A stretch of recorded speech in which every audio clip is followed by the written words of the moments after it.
नमस्कार दोस्तों, साल 2024 में पड़ने वाली हरितालिका तीज पर विशेष जानकारी आपको इस वीडियो में मिलेगी।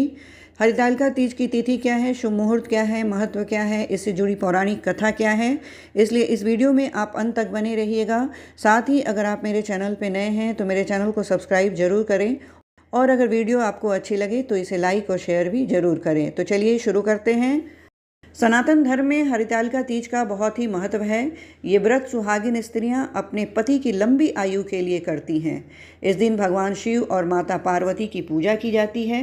ये व्रत केवल सुहागिन स्त्रियां ही नहीं बल्कि कुंवारी लड़कियां भी ये व्रत को रखती हैं और ऐसा माना जाता है कि अगर जो भी कुंवारी लड़की ये व्रत रखती है उनको मनचाहे वर की प्राप्ति होती है। हरितालिका तीज का व्रत भाद्रपद महीने की शुक्ल पक्ष की तृतीया तिथि को रखा जाता है। सबसे पहले मैं आपको हरितालिका तीज की तिथि की जानकारी दे दूं। साल 2024 में ये व्रत 6 सितंबर 2024 शुक्रवार के दिन रखा जाएगा। हरितालिका का व्रत हस्त नक्षत्र के दिन ही किया जाता है। आइए शुभ मुहूर्त के बारे में भी बता दूं। इस दिन सुबह 6 बजे से लेकर 8 बजे तक पूजा का शुभ मुहूर्त है। इस समय भगवान शिव और माता गौरी की पूजा करना शुभ होगा। हरितालिका तीज की पूजा विधि इस तरह से है। हरितालिका तीज के दिन सुबह उठकर स्नान आदि के बाद भगवान का ध्यान करें।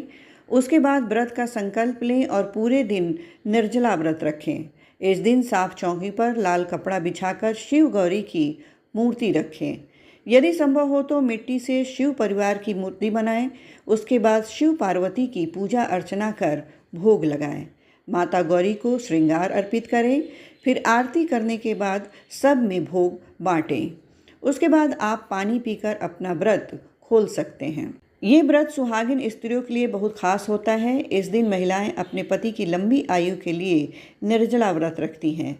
ये व्रत माता पार्वती ने शिव को पति के रूप में पाने के लिए किया था। कठोर तपस्या के बाद ही पार्वती को शिव पति के रूप में मिले थे। तब से ही सुहागिन स्त्रियां अपने पति की लंबी आयु के लिए हरितालिका तीज का व्रत रखने लगीं। हरितालिका तीज व्रत के दौरान पानी नहीं पीना चाहिए। एक बार किसी व्यक्ति द्वारा हरितालिका तीज व्रत का पालन करने के बाद इसे छोड़ा नहीं जा सकता, इसलिए यह व्रत सोच समझकर ही करें। यदि सूतक आदि के कारण पूजा न कर पाएं तो भी व्रत करें और दूर बैठकर कथा सुननी चाहिए। हरितालिका तीज पर रात में जाकर शिव पार्वती की पूजा आराधना करनी चाहिए। हरितालिका तीज का मंत्र इस तरह से है: ओम उमा महेश्वराय नमः, मंगलम भगवान विष्णु, मंगलम गरुड़ध्वजा। माना जाता है कि हरितालिका तीज मंत्र का जाप करने से सुख समृद्धि और वैवाहिक जीवन में खुशहाली आती है। ऐसा माना जाता है कि यह पति पत्नी के बीच के बंधन को मजबूत करता है और उनके रिश्ते में सामंजस्य लाता है। इसके अलावा नियमित रूप से मंत्र का जाप करने से बाधाएं दूर होती हैं और परिवार में शांति और संतुष्टि आती है। अगर आपकी शादी के बाद आपका पहला तीज व्रत है तो अच्छे से नियम पता कर लें, क्योंकि जिस तरह से पहली बार रखेंगी उसी प्रकार हर साल करना होगा। इस व्रत को एक बार रखा जाता है तो जीवन भर रखना होता है। किसी भी हाल में इसे छोड़ा नहीं जा सकता। आइए अब आपको हरितालिका तीज से जुड़ी पौराणिक कथा भी सुना दूं। पौराणिक कथा में हिमालय की पुत्री शैलपुत्री देवी पार्वती की अवतार थीं। उनके पिता ने नारद की सलाह पर भगवान विष्णु से उनका विवाह करने का प्रस्ताव रखा, लेकिन पार्वती ने अपने पिता की पसंद को अस्वीकार कर दिया। उनके साथी ने उन्हें घने जंगल में ले जाकर छोड़ दिया ताकि उनके पिता उनकी इच्छा के बिना विवाह नहीं करेंगे।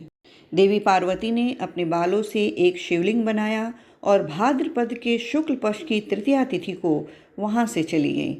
भगवान शिव ने पार्वती की भक्ति के कारण उनसे विवाह करने का वादा किया और अपने पिता की स्वीकृति से उन्होंने अंततः भगवान शिव को पाया और उनसे विवाह किया।